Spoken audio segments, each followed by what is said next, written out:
mumps at rubella. Ibinibigay ito sa mga batang hindi bababang edad sa 1 taong gulang. Mahalagang mabakunahan si baby ng mas maaga. Hindi dapat ipagwalang bahala. Isang paalalang pangkalusugan mula sa Radyo Agila. Sa radyo. Responde sa radyo. Alas 4 hanggang alas 5:30 ng hapon. Mapapakinggan sa Radyo Agila DZEC 1062 sa AM band at mapapanood via Facebook, YouTube live stream at sa Net25 online platforms. Responde sa radyo. Kung naghahanap ka ng friendly neighbor, dito ka na sa Radyo Agila. Hindi chismis o fake news ang hatid, kundi 100% na totoo ang pinag-uusapan. Mula sa mga eksperto at piling panauhin. Mag-relax at malibang sa kwentuhan. Matuto at magkaroon ng dagdag kaalaman. Lunes hanggang Biyernes, Programang Kapitbahay. Dito sa Radyo Agila.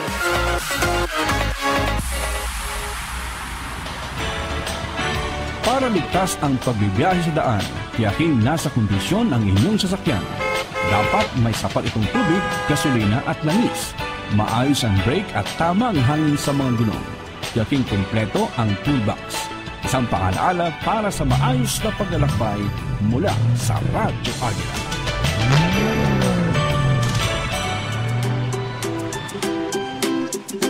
Ito ang dapat mong malaman.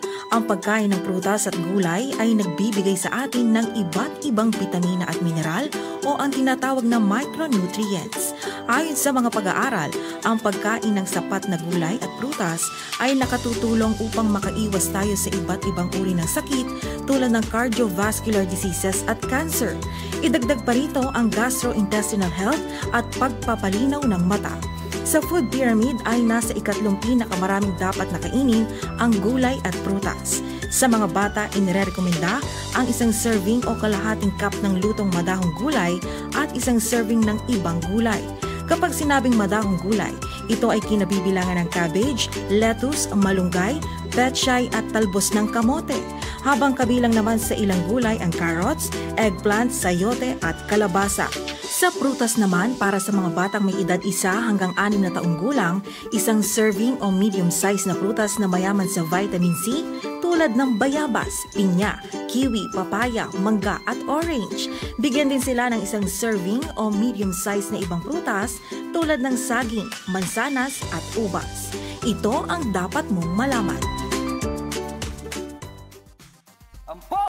Live mula sa Radyo Agila Studios sa Net25 Quezon City, Philippines. Oras na para baguhin ang habit mo tuwing Webes. Nandito na siya! Multi-awarded broadcast journalist, radio, TV host, and anchor. Sulit na sa pagbabalita at palitaktakan si Wedge Kojama sa Wedge a Minute. Kwentuhan at balitaan. Nakatutok kayo sa Wedge a Minute. Kwentuhan at balitaan. Pogi ko! Sabi ng nanay ko! Ang pogi ko! Kikilagin kayo! Ang pogi ko! Ang oras sa buong kapuluan, alas 8:04 na po ng gabi. Sabi ko sa'yo eh. Narito na ang inyong paboritong programa pag-araw ng Huwebes. Ito po ang inyong paboritong programa tuwing araw po ng Huwebes, alas 8 ng gabi hanggang alas 9 ng gabi. Yummy! Ito po ang Wedge a Minute. Muli ako po si Wedge Kojama at makakasama ninyo sa loob ng 1 oras. 1 oras sa puno ng kwentuhan at balitaan. Ngayong gabi makakasama natin ang isa sa mga magagandang dilag dito sa ating bansa.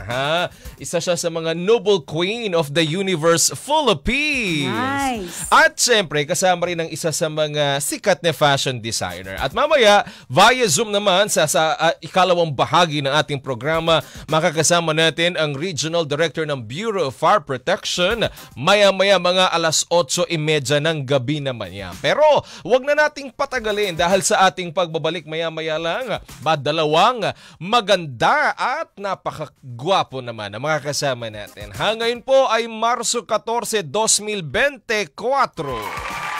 Ang Wedge a Minute, magbabalik ilang minuto, dyan lamang po kayo. Ang pogi-pogi ko, sabi ng nanay ko. Tag-init na naman, ingat tayo sa heat stroke. Ano nga ba ang heat stroke? Ito ang matagal na pagkakabilad sa sikat ng araw. Ito ang mabilis na pagtaas ng temperatura sa katawan at pwedeng makaapekto sa central nervous system, sa utak, at iba pang organ ng katawan at maaring maging sanhi ng kamatayan kapag hindi nabigyan ng pangunang lunas. Ang sintomas ay ang mataas na temperatura ng katawan na umaabot ng 40 degrees centigrade o 104 degrees Fahrenheit. Hindi nagpapawis kahit mainit, mapula, tuyo at mainit na balat, panghihina ng katawan, pagsusuka, mabilis na tibok ng pulso o puso, hinihingal at seizures o pangingisay. May iwasan ng heat stroke kung magsusuot ng maluluwag at light-colored na damit. Hanggat maaari, manatili sa loob ng bahay kapag matindi ang init ng panahon. Dalasan din ang pag-inom ng tubig, umiwas sa sobrang exercise at makatutulong ang pagkain ng pakwan, pipino, papaya, avocado, melon, mansanas, spinach, talong, broccoli, cauliflower at repolyo. Gawin nating masaya ang ating summer. Isang pangkalusugang paalala mula sa Radyo Agila. Para sa ating mga ina, may bahay, kapatid, at sa lahat ng mga babae sa ating buhay. Happy Women's Month! Sa bawat hakbang ng mga paa, sa bawat gawa ng mga kamay, sa mga tinig na nagkakandili. Sa mga pusong gumagabay, sa mga kababaihan na nasa likod ng ating kaunlaran, maraming salamat po. Saludo po kami sa inyo. We are celebrating with you dito sa Radyo Agila.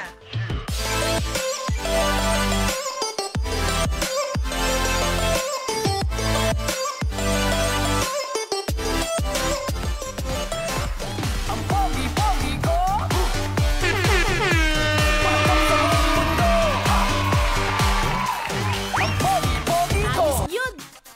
Nagbabalik po, Wedge a Minute, ang oras sa buong kapuluan, alas 8:08 na po ng gabi. Oy, ako po muli si Wedge Kojamat, kasama niyo ako sa loob ng isang oras ng kwentuhan at balitaan. At ngayong gabi, kasama na ho natin ang dalawa sa ating mga bisita at magaganda at mga gwapo nating mga bisita. Siyempre naman, pag Wedge a Minute, kailangan ang bisita rin natin big time, di ba? Oy, nako ha, pakilala na natin ngayong gabi ang ating mga bisita. Kasama ho natin ang Noble Queen of the Universe Philippines, si Ma'am Sherilyn Shirata. Hi, Ma'am Sherilyn, pakilala po kayo. Hello, good evening everyone. Ayun. I'm Sherilyn Shirata. Ayun. Sana all. At syempre kasama rin natin, naging kasama na rin natin siya before, pero ngayon nagbabalik siya, mas maaga pa siya. Si Sir Mato Rodrigo. Sir Mato, magandang gabi po. Magandang gabi po sa lahat ng mga manonood natin ngayong gabi. Ayan. O yan, tayo po yung napapanood sa Facebook Live at YouTube channel ng Radyo Agila. At sa bayan din tayong napapakinggan sa Radyo Agila radio stations at sa ating mga Radyo Agila relay stations sa Dagupan, DWIN 1080 kHz, sa Cebu, DYFX 1305, sa Davao, DXED 1224, sa Bicol, DZWL 711 at sa Lucena, DZEL 1260. Go na! O syempre ha, share nyo na po ang aming Facebook Live at maging ang YouTube channel ng Radyo Agila. Sana all. O eto na muna, kamustahin muna natin si Ma'am Sherilyn Shirata. Ma'am Sherilyn, kamusta po muna kayo as our Noble Queen of the Universe Philippines? Mabuti naman po and busy as of now. Ayun, busy si Ma'am. Busy. Busy ba, Ma'am? Yes po, Ayun. sobrang busy lately. Ayun. Hectic ang schedule. Oh, si Sir Mato, kamusta po kayo? Saan pa kayo galing, Sir Mato? Sa Las Piñas po, sa LP Paragon Modeling Center. Oh, layo galing pa ng Las Piñas si Sir. At ikaw po, ma'am, saan kayo galing? Ma'am Sherilyn? Angeles, Pampanga pa po. Wow, ang layo. Angeles, Pampanga pa ang pinanggalingan ng ating. Tama ba? Malakas. Galing pa ng Pampanga at ng Pasay yung ating mga bisita. Pero tamo, dumayo talaga sila dito sa atin para tayo makamusta. Ma'am Sherilyn, bigyan mo ko muna kami ng idea. No? Ano ba yung tinatawag nating Noble Queen of the Universe Philippines? Noble Queen of the Universe po is a pageant na with advocacy. Hindi ano ba po advocacy siya, na yan, ma'am? Hindi lang po siya for beauty.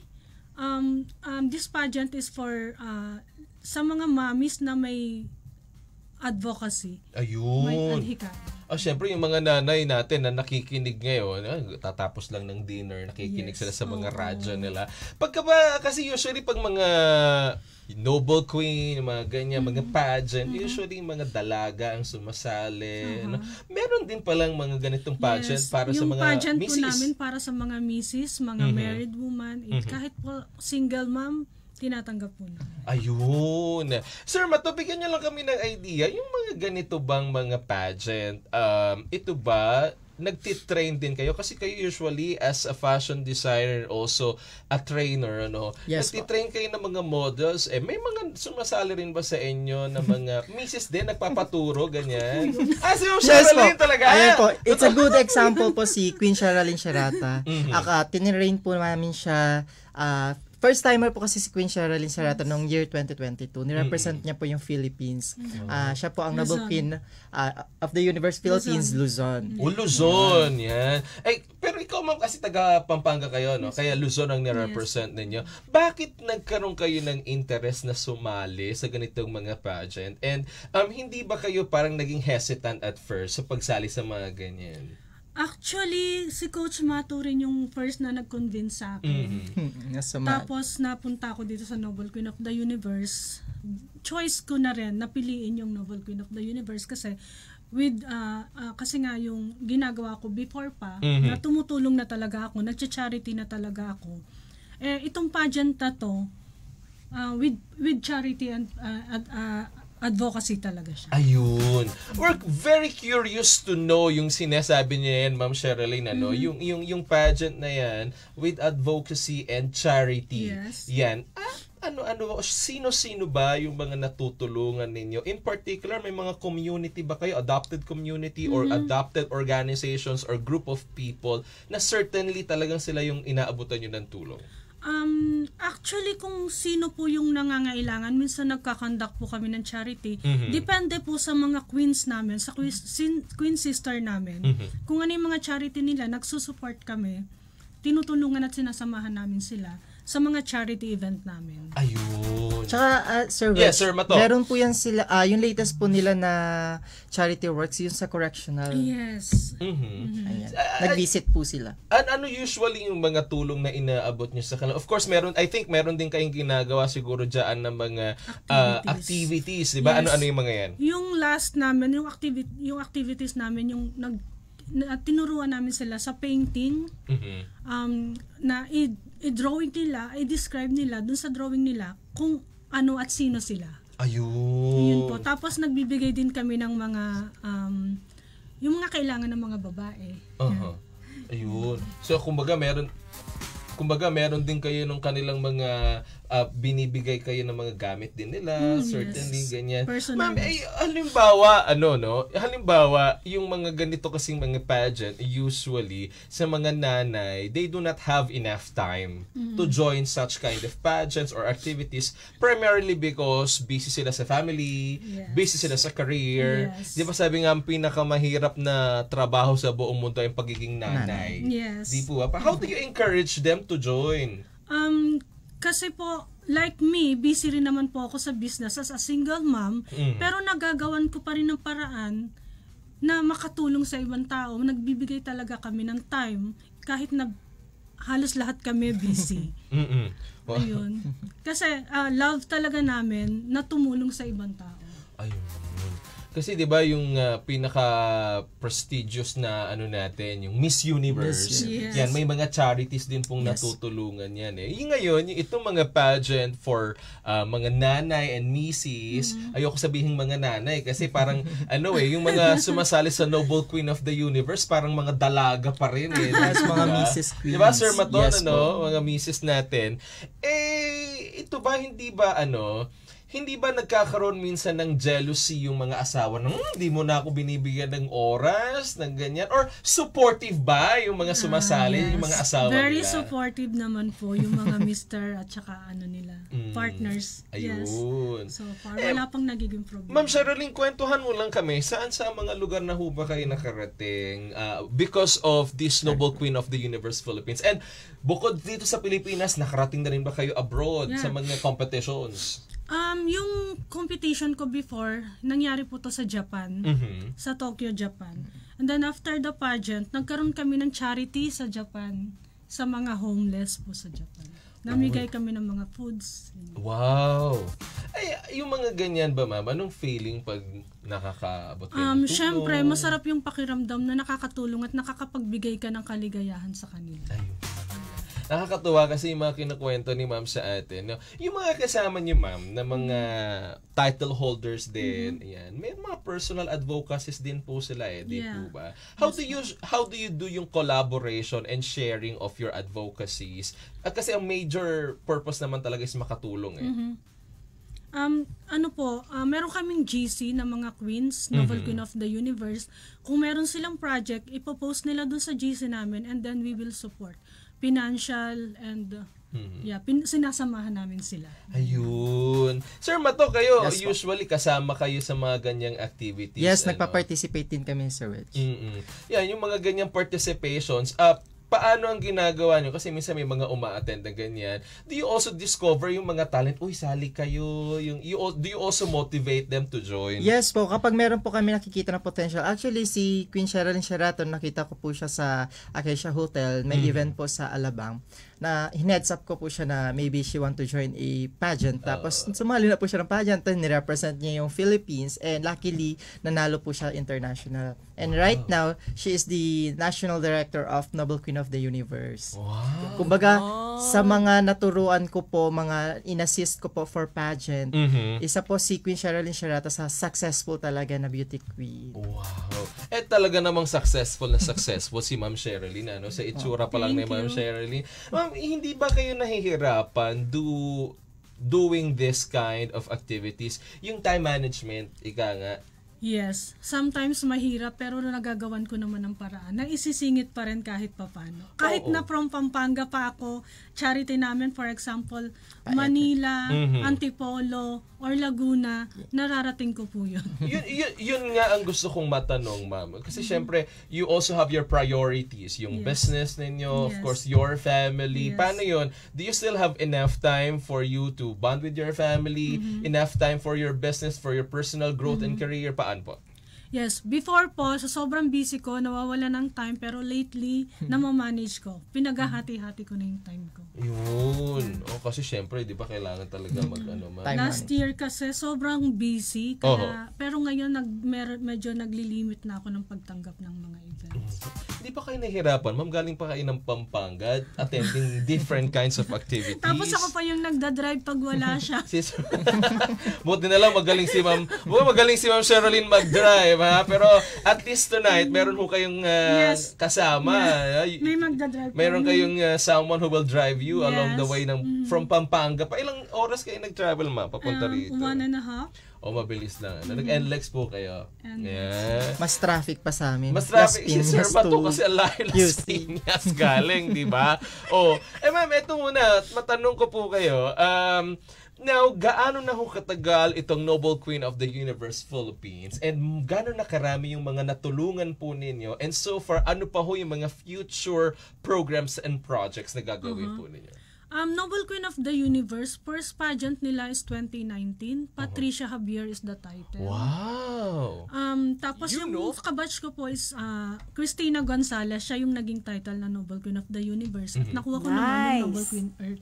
May mga categories din pala siya, ma'am. Marami na po kaming natulungan. Sobrang dami na. So ngayon, parang yung mother queen namin, yung founder, sinasabi niya na kailangan monthly magkaroon kami ng charity project. Ayun. Ganda naman. Para mas madami pa kami. Yun nga gusto ko tanong, ma'am, no? Bakit mas kailangan damihan niyo pa yung mga charity projects ninyo? What is the goal? What is the aim of conducting these kinds of activities? Goal po namin talaga mas marami pang matulungan tao. Do you also coordinate with the local government units? Kasi sila yung syempre may control. Yes. Second is security din ninyo na mga pumupunta doon sa mga lugar. Nakikipag-coordinate kami kasi minsan kailangan namin ng permit. And then tinutulungan naman po nila kami. Ayun. Naku ma'am, so far ba kayo bilang Ma'am Sherilyn, ikaw bilang Noble Queen of the Universe Philippines, no? Marami na rin kayong mga awards and recognitions na nakuha. Ano na po ba ang ninyo? Naku, may lumitaw na upuan, Kuya Eric. Ayan. So far po, ano na yung mga naging achievements ninyo? Siyempre, of course, with your Noble Queen of the Universe Philippines, mga awards and recognitions na nakuha po ninyo. Si Sir Mato, kasi multi-awarded na rin to si Sir Mato eh. How about you, ma'am? Sobrang dami na. Mukhang kailangan ko ng kodigo. May kodigo si Ma'am Sherilyn. Sige lang, go ahead. Sobrang dami ko nang naging achievements. Diba? Ang dami mga achievements ni Ma'am. Siguro hindi po natatandaan ni Queen Sharon Sharata kasi ginagawa niya to, passion niya ito siguro. Tapos, bonuses na lang yung mga awards. Yes. So, hindi siya nag-focus sa awards, nag-focus po talaga siya sa passion. Parang si Sir Mato din, hindi na rin mabilang yung mga awards ng mga ito di ba? Sana all. Yeah, so Ma'am Sherilyn, last time you were here, nag-guest kayo sa Kada Umaga. Yes po. How's the experience? It's good. Kinakabahan pero masaya. Masaya, di ba? Nakikita niyo po si Sir Mato, si Ma'am Sherilyn, na parang napaka-social tignan, napaka-fabulous nila tignan. Pero how did you start? During the time na ikaw nandito ka pa lang, kumbaga, nire-recruit ka pa lang nila, encourage ka pa lang nila, paano ka nag-start noon, ma'am? Before ka na, nandito ka na ngayon, marami ka na accomplishments, recognitions and awards na natanggap, pero paano ka na nagsisimula ka, Ma'am Sherilyn? Nag-start kasi ako sa business ko na photography studio, Lens Image Factory Studio, na yun yung naging way. Tapos nakilala ko sila Sir John Guarnes and Bench Bello. Sila yung tumulong sa akin. Tapos first nabigyan nila ng award yung studio ko. Oh, that's nice. Amazing. Tapos ayun, tinulungan na nila ako. Tapos nung naisipan, inalok ako ni Coach Mato na mag-beauty queen, sila yung tumulong sa akin para makapasok sa Noble Queen of the Universe through Patricia Bier. Nice. But now, so far, ma'am, ano na yung position handled mo under this Noble Queen of the Universe Philippines? I am the National Director po of Noble Queen of the Universe Philippines. Ibig sabihin, anong major duties and responsibilities being the National Director of this, ma'am?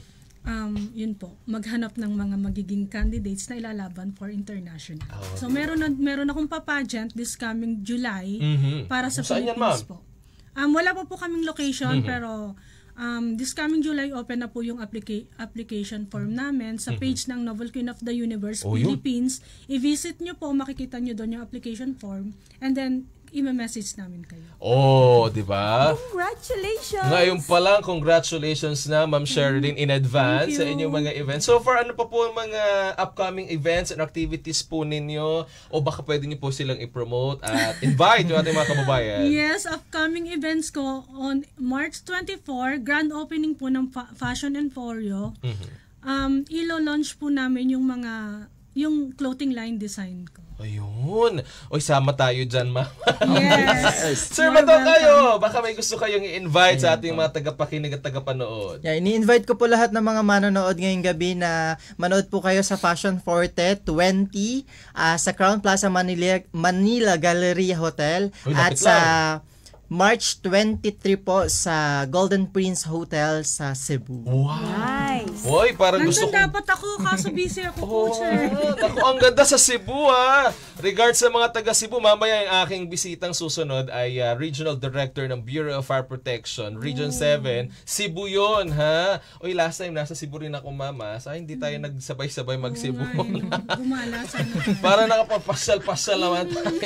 Pero ito, mama, bago tayo matapos, baka may gusto ho kayong sabihin, batiin, pasalamatan. Go ahead, Ma'am Sherilyn, kayo muna. Hala, sinong babatiin ko? Batiin mo kasama sa lahat po yun. ng nanunood at sa lahat po ng sinendan ko ng link. Manood at mag-share. Manood at mag-share. Ayan. Binabati ko po kayong lahat. Hello, Jerome. Yeah, hello sir. Di ba? Yan, Sir Mato, kayo po, go ahead. Ako po, binabati ko po ang LP Paragon Modeling Center and Studio, NSA Plaza Models po, at yung Rodrigo family, hello. Sa ngayon nanonood din po sila, Sir Wedge. And I want to say belated happy birthday po sa isa kong queen, si Queen Mona Lisa Hernandez Salenga po. Ayun. Happy birthday, Queen Mona Lisa. Ma'am, ito na lang, last message na lang. Mensahe nyo na lang sa mga tagapanood natin at tagapakinig na gusto, interesado, curious about Noble Queen of the Universe Philippines. Okay. Sa lahat po ng nanonood na mommy, single mom, or interesado sa Noble Queen of the Universe, we are willing to help you at open po kaming lahat, mga Queen Sisters ko. Basta visit nyo lang po yung page ng Noble Queen of the Universe Philippines, nandun po yung link namin. Pag nag-fill up po kayo doon, automatic po magre-reply kami sa inyo para makausap kayo personal. Ayun. Amazing. Ikaw, Sir Mato, baka may last message po kayo. Ayan, salamat Sir Reg sa pag-invite po sa akin ulit. Saka kay Queen Sherilyn Sherata. And gusto ko din po i-shoutout si Dr. Adam. Ayun. Siya po ang CEO ng Mr. Visayas Philippines po. Oh, 'di ba? Yummy! Di ba? Cebu rin yan. Ako, yes. Suki talaga natin ng Cebu. Napakaganda po sa Cebu City. Galing ako dyan last February. Salamat po sa mga nag-asikaso sa amin sa Cebu City. Naku, sana makapasyal tayo together with Ma'am Sherilyn and Sir Mato. Yes, thank you so much, ako, Sir Ma'am Sherilyn, thank you very much. And Sir Mato for visiting us tonight. Napakalayo ng inyong mga biniyahe pero wala pong pasubali na walang pag-aalinlangan. Nandito po sila sa atin ngayong gabi. Nako, sa lahat po ng mga nakatutok sa amin sa Facebook Live at YouTube channel ng Radyo Agila at nakikinig sa amin sa kanilang mga radyo.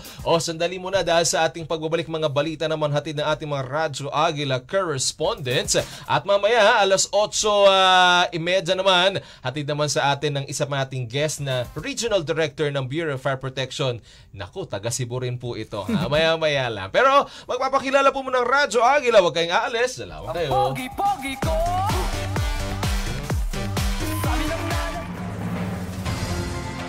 EBC, Eagle Broadcasting Corporation. Ito ang Radyo Agila.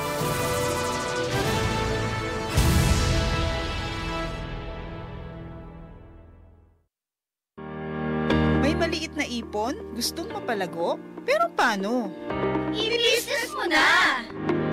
Ituturo sa inyo kung paano mapalago ang maliit na negosyo. Gagabayan kayo ng mga kilalang personalidad na may kinalaman sa business. Mga kwento ng ilang kaibigan natin na nagtagumpay sa larangan ng pagnenegosyo. Kaya tara na! Manood, makinig, matuto at para umasenso sa pamamagitan ng pagnenegosyo. Tuwing Lunes alas 8 hanggang alas 9 ng gabi, dito lang sa Net25 Radyo Agila.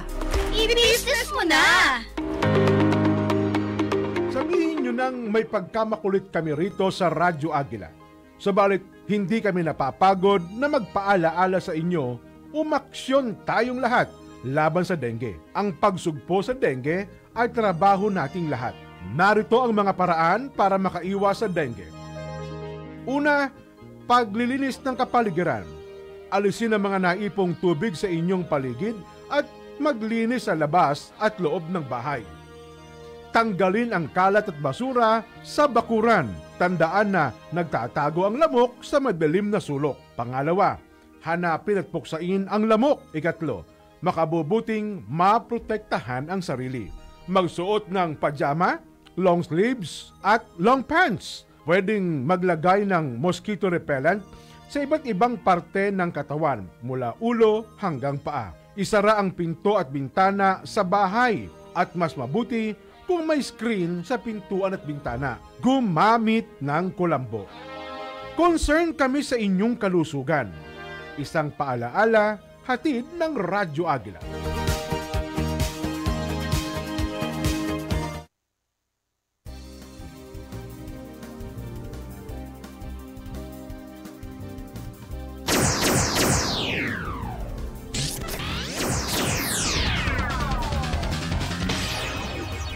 Ang oras natin sa buong kapuluan, alas 8:30 na po ng gabi. Balita muna tayo, hatid na ating mga Radyo Agila correspondents. Unahin na natin ang report. Mahalagang gampanin ng kababaihan sa komunidad isinusulong ng Zamboanga City Maritime Police Station. Kunin natin ang balita mula kay Aldrin Puno. Aldrin. Hindi lamang sa loob ng tahanan nagtatapos ang gampanin ng kababaihan. Sa komunidad man ay may mahalaga rin silang gampanin at naiaambag.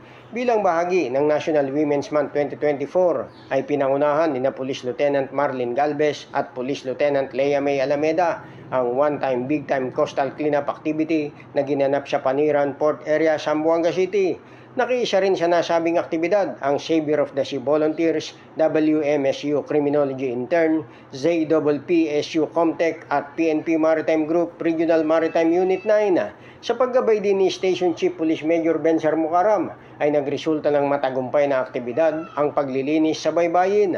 Nakakolekta ang grupo ng 15 sako ng samot-saring basura mula sa tubig dagat. Kabilang ang mga boteng walang laman, plastic sachet, lumot at iba pang marine debris.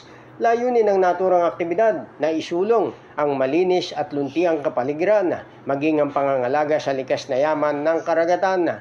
Tampok sa nasabing programa ang mahalagang papel ng kababaihan para sa kapakanan ng komunidad, ang pakikipagtulungan sa mga ahensyang nagpapatupad ng batas at mga institusyong pang-edukasyon. Aldrin Puno para sa Radyo Agila, matatag, matapang, matapat. Maraming salamat Aldrin Puno. Samantala, isa pang report, alkalde at barangay captain sa Bataan sinuspindi ng ombudsman. Kunin natin ang detalye mula kay Larry Biscotso. Larry. Ng Office of the Ombudsman ng 6 na buwang preventive suspension si Maribeles Bataan Mayor Attorney Jelo Concepcion kaugnay sa isinampang kaso ng Hyatt Terminal Industrial Corporation laban kay Concepcion, Barangay Captain Florante Malimban at 3 iba pa na staff ng LGU Maribeles. Nag-ugat ang nasabing kaso matapos mag-issue ng business permit ang LGU Maribeles sa Phil Oil Logistic Corporation. Ang sinasabi lang nila dahil inform nila kami na may question yung lease agreement nila, dapat daw hindi kami nag-issue ng business permit.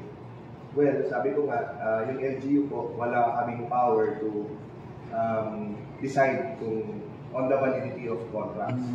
And besides, doon po sa listahan ng mga hinihingi po ng licensing office natin para mag-issue ng business permit, hindi na kasama yung dokumento na yun na hinihingi.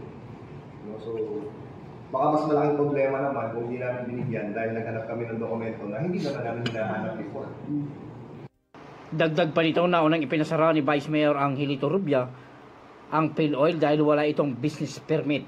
Ipinunto ng Concepcion na hindi finding of guilt ang preventive suspension. Ito'y para malayang maimbestigahan ng ombudsman ang issue. Nanindigan din ito na walang nilalabag na batas ang LGU Maribeles at sinunod lamang nito ang probisyon ng ease of doing business. Sa ginawa po natin, tayo po ay naninindigan na hindi naagabyado ang gobyerno. Walang pondo ng gobyerno ang involved po dito. Walang kapwa Maribelenyo rin natin na nalagay sa alanganin. Kaya naniniwala po tayo na lalabas yung katotohanan sa issue po na ito. Nilinaw naman ni Concepcion na hindi pa isinisilbi ng DILG ang preventive suspension at nakahanda itong bumaba sa pwesto oras na matanggap. Nakahanda na rin ito sa transition para sa uupong mayor na si Vice Mayor Angelito Rubia na kasalukuyang nasa ibang bansa. Kabilang sa pinatawan ng suspension si Barangay Captain Florante Malimban matapos itong mag-issue ng barangay clearance. Larry Biscotso para sa Radyo Agila, matatag, matapa, matapa. Maraming salamat, Larry Biscotso. Samantala, isa pang report, Community Anti-Crime Group nagsagawa ng misting fogging operation sa Carmona, Cavite. Detalye mula kay Arnel Aleroso. Arnel. Para maiwasan ang pagdami ng lamok at sakit na dengue, isang misting fogging operation ang isinagawa ng Community Anti-Crime Group, isang NGO, sa Barangay Milagrosa at Barangay Lantik sa Carmona, Cavite. Ang aktibidad ay isinagawa sa 4 na paaralan. Ito ay ang Lantik Elementary School, Milagrosa West Elementary School, Angelo Libardo Loyola Senior High School at Milagrosa Special Science Elementary School. Pinamuno nito ni Carmona Chapter President Carla Luntok, National Founder Elmer Bernardo, PNP Carmona at CACG member. Nagsagawa rin sila ng cleanup drive sa loob ng paaralan. 100 kabataan naman ang nakinabang sa isinagawa rin nilang feeding program at drug awareness naman ang inihandog ng PNP Carmona, Philippine Drug Enforcement Group para sa mga miyembro ng CACG Carmona, Cavite. Layunin ng kanilang aktibidad ay upang makatulong sa mga batang mag-aaral at sugpuin ang pagdami ng lamok na nagdadala ng sakit na dengue. Para sa Radyo Agila, ako si Arnel Aliroso, matatag, matapang, matapat. Maraming salamat, Arnel Aleroso. Samantala, kapulisan tinutukan ng implementasyon ng seguridad sa bansa. Magbabalita si Richard de la Cruz. Richard, maayong gabi. Yes, madyong gabi dahil sa patuloy na pagdami ng kapitalista at mga turista sa bansa, lalo namang tinutukan ng kapulisan ang pagpapatupad ng seguridad, partikular na sa bahagi ng Mindanao, sapagkat ang mga sentro ng labanan noon ay sentro na ng turismo ngayon at isa na sa taniman ng palay at mais. Ayon kay Police Brigadier General Ricardo Layog, ang marching order ng TPNP ang kanilang gabay, kaya't naging matagumpay sa pag-address sa kapayapaan. Patuloy din ang kanilang panawagan sa ating mga kababayan na patuloy na suportahan ang marching order ng Philippine National Police sa pagpapatupad ng seguridad upang manatiling payapa ang bansa. Para sa Radyo Aguila, Richard de la Cruz, matatag, matapang, matapat. Maraming salamat. Yan pong ulat ni Richard de la Cruz. Samantala, pinasalamatan ho ng mga teachers si Senador Ramon Bong Revilla Jr. sa pagsulong ng panukalang dodoblihin ang tinatanggap nilang teaching allowance. Ito ay matapos ng makalusot sa BICAM Conference Committee ang Kabalikat sa Pagtuturo Act ni Senador Revilla na nangangahulugang malapit ng matamasa ng mga guro ang kanilang benepisyo oras na mapirmahan ito ng Pangulo. Sa ilalim ho ng panukalang batas, si Senador Revilla ang dating 5,000 pesos na teaching allowance ay itataas na sa 10,000 pesos. Lubos naman po ang pasasalamat ng iba't ibang sektor ng mga guro na sa bansa kay Revilla na ngayon ay maituturing ng kampyon ng mga guro. Ang oras, alas 8:37 na po ng gabi. Sa atin hong pagbabalik, makakasama na ho natin ang Regional Director ng Bureau of Fire Protection na si Sir Roberto Henave. Nako, kinakabahan ako kay Sir Roberto. Nabulol ako. Sandali po muna at magpapakilalang Radyo Agila. Wait a minute. Salamat po kayo. EBC, Eagle Broadcasting Corporation. Ito ang Radyo Agila.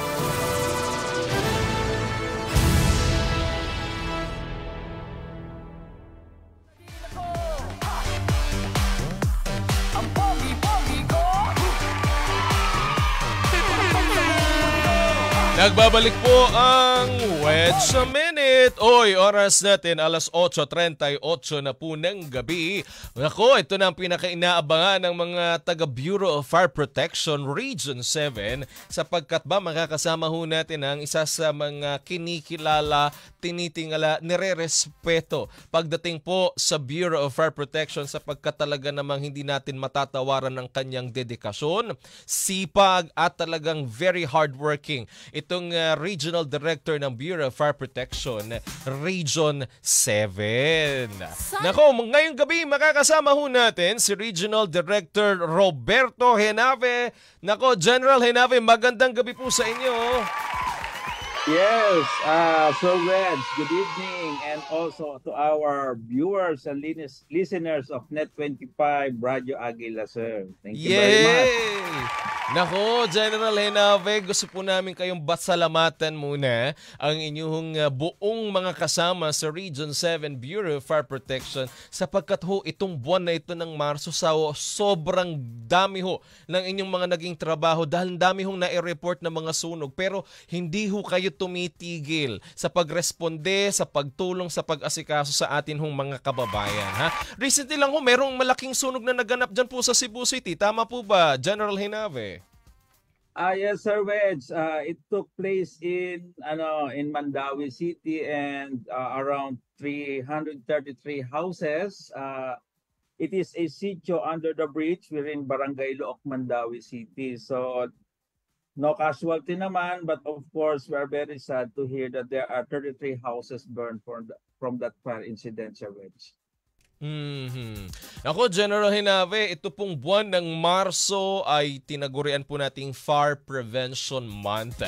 In particular ho, ng Bureau of Fire Protection, dyan ho sa Region 7, papaano nyo ho sinalubong ang buwan ng Marso bilang Fire Prevention Month? Bagamat, bago pa ho mag-March, medyo sunod-sunod na ho yung mga naitatala nating mga cases po ng sunog di po ba? Yes, medyo madami-dami rin tayo mga residentials and even yung mga grass fires natin dito sa area ng Central Visayas. But then, yung ating Fire Prevention Month kick-off, we did it in a simultaneous doon last March 1 sa Luneta. It's a national kick-off ceremony intended for the Bureau of Fire. But then here in Central Visayas, we did it in last March 4. So nagkaroon din kami ng kick-off and opening salvo. But then during March 1, lahat po ng ating mga fire station, they conducted a blowing of horns and sirens at around 8 a.m. Then there are also motorcades intended for every community naman. Ang dami niyong activities dyan, General Henave. Ha? Ito pong mga ganitong activities, what is the purpose ng mga pagkakaroon ng ganitong mga activities during month of March, most especially po, General? Yes, sir.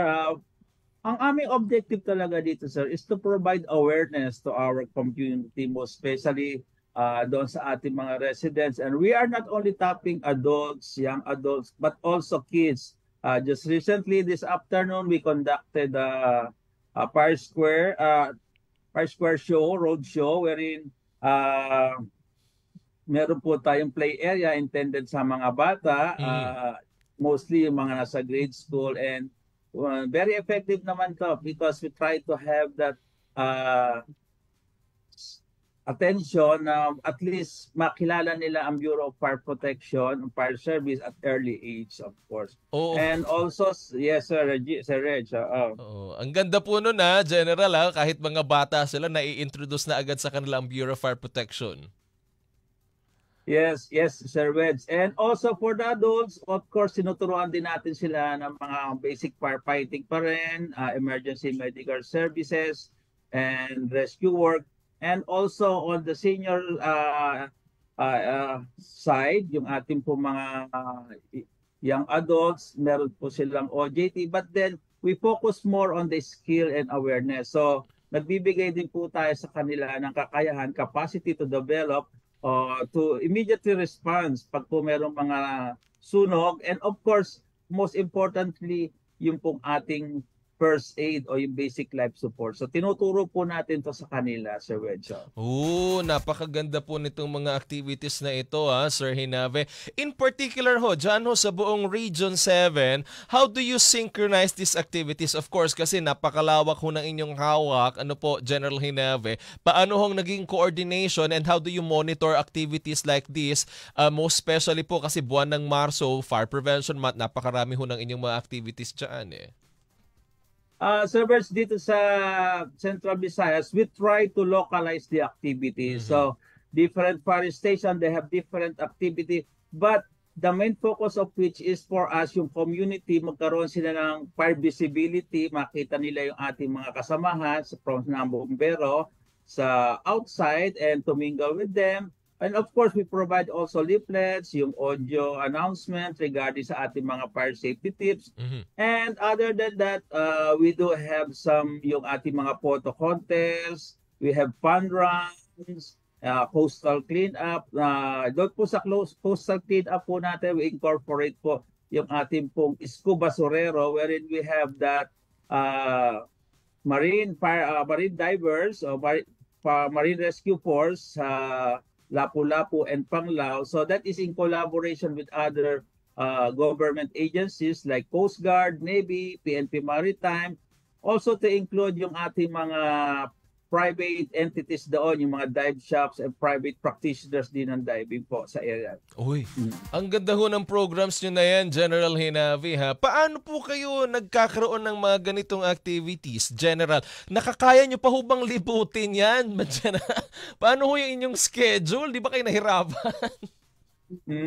Well, we try to balance, but of course, we try to maximize our time to support our local fire station na sila po ay mag-conduct. And of course, we did participate some of the activities like just this afternoon, yung sa ating SM Mabolo, we have yung Fire Square and a lot more. Tomorrow, we will be doing some activities din sa Daang Bantayan.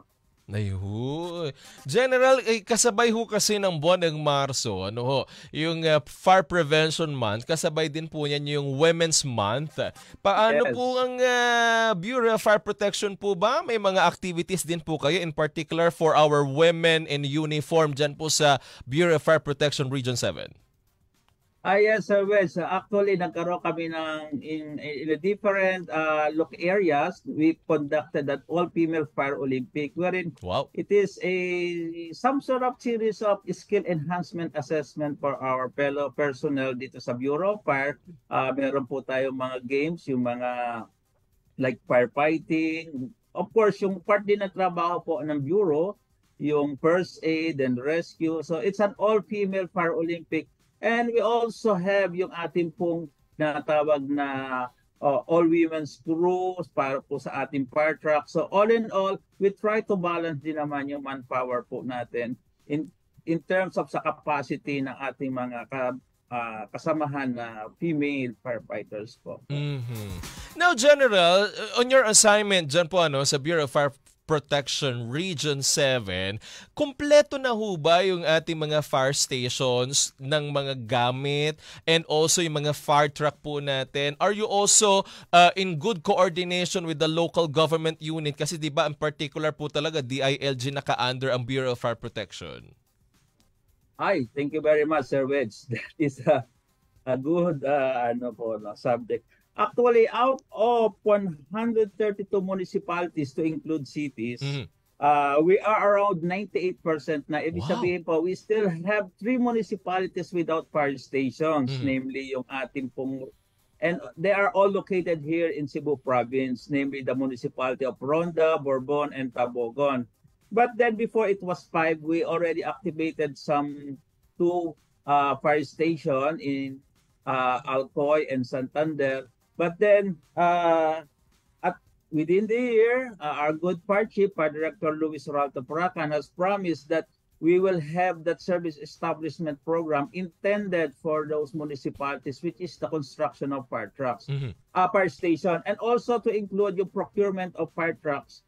And marami pa po, meron din po tayong i-repair na mga fire stations. So, for us to somehow uplift the workplace po ng ating mga kasamahan dito po sa Central Visayas, sa Bureau of Fire. Oo, di ba? Naku, napakaganda ho ng binabanggit po ninyo, General Hinavi. Ibig sabihin, near completion na yung mga fire stations natin dyan at fire truck dyan ho sa Region 7.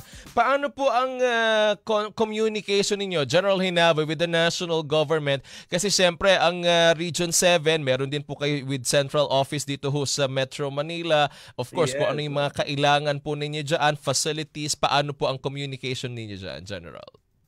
Actually, Sir Wedge, from national headquarters, we have the regional offices, provincial offices, then the district, and yung ating city and municipal fire station. With regards doon naman sa ating mga programs intended for the Bureau of Fire, it is a unified uniform program na iniro-roll out ng national headquarters to all regional offices, cascading until doon sa ating mga fire stations.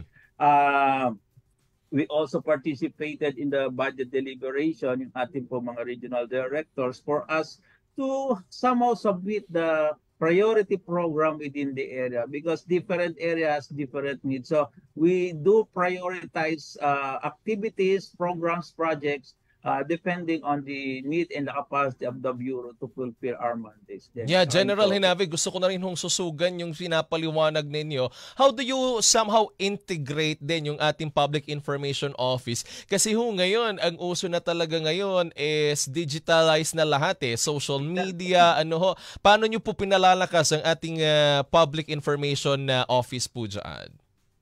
Yes, thank you, Sir Wells. Actually, that's a part of the priority program ng Bureau of Fire Protection to somehow reach out yung ating mga communities, even all the person if possible.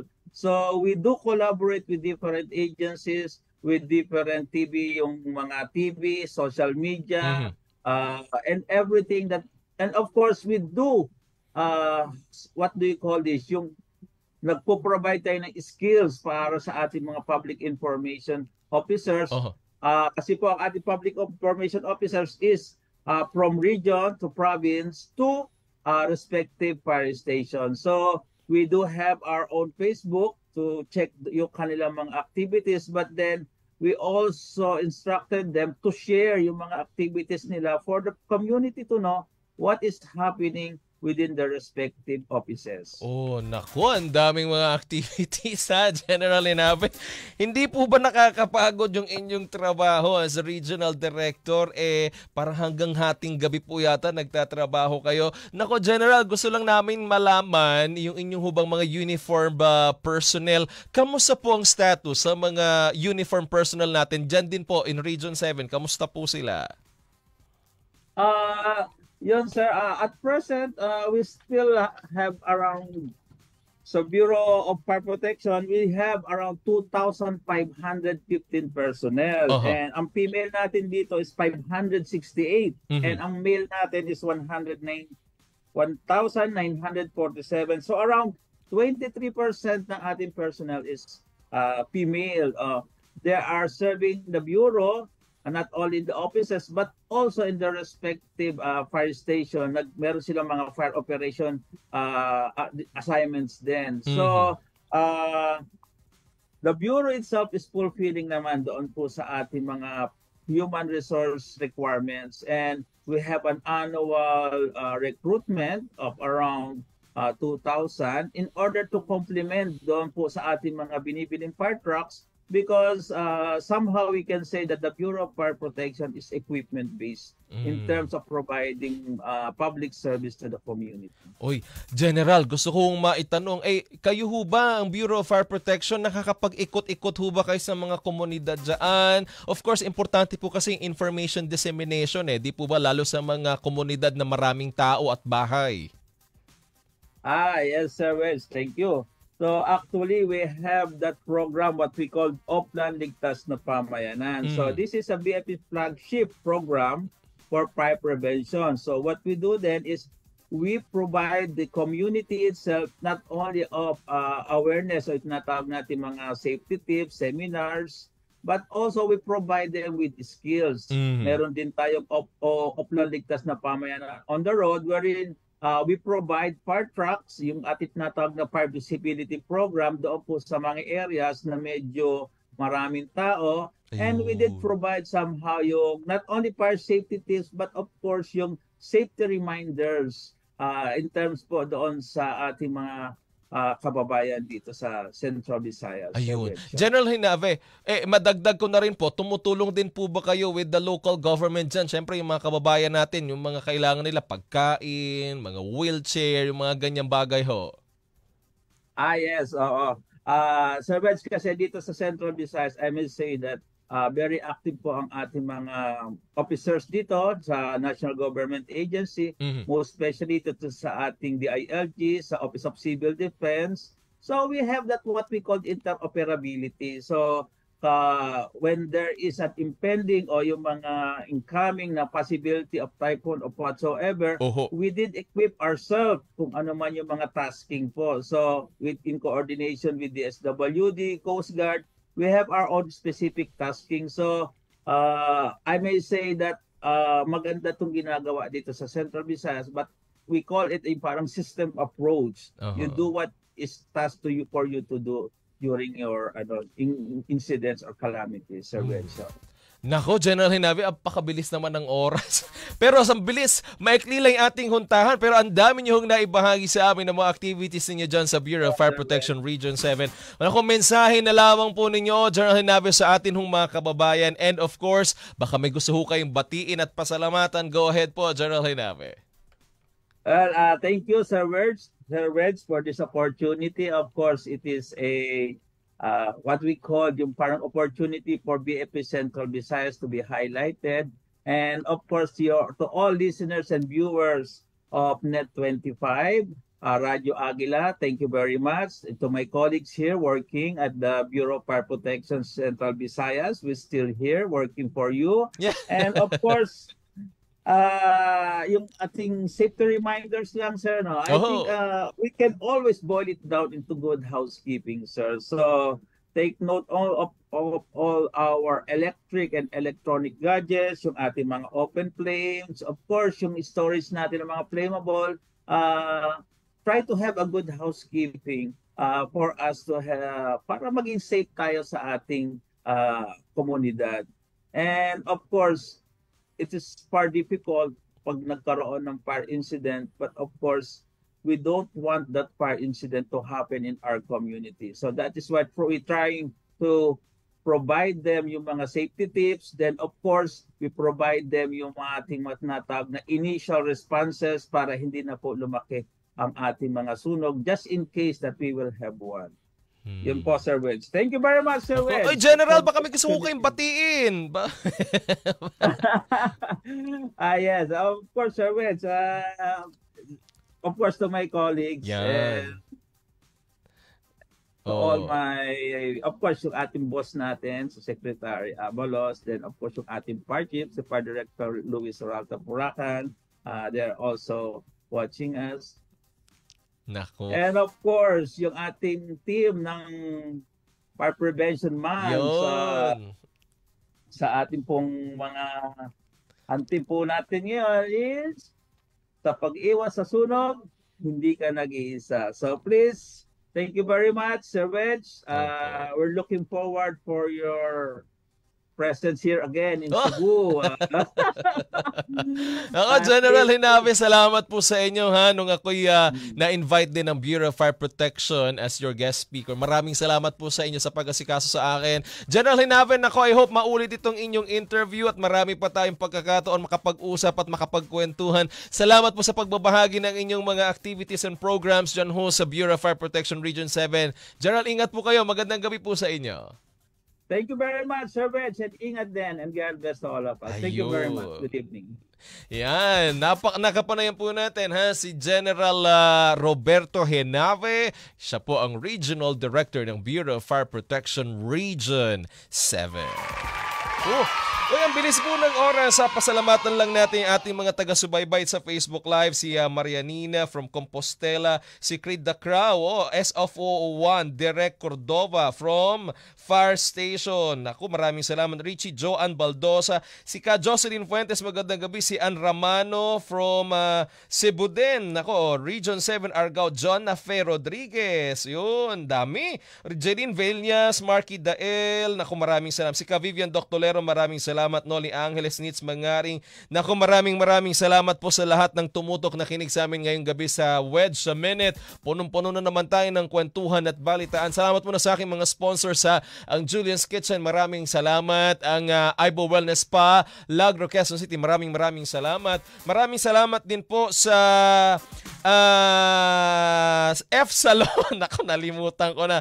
F Salon, Central Avenue Branch, si Ma'am Jovi Balboa, maraming salamat. Salamat din sa JMA Airline Ticketing at Tesby, The Expert Solution Builders Incorporated, kay Ma'am Myla Librada, Julius Librada at John Carl Dacola, maraming salamat. And La Visual Corporation, Ma'am Lalaine, maraming salamat, La Visual Corporation.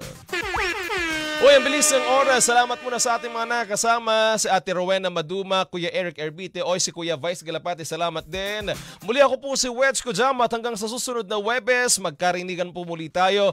Maraming salamat. Magandang gabi, Pilipinas. Pogi-pogi ko!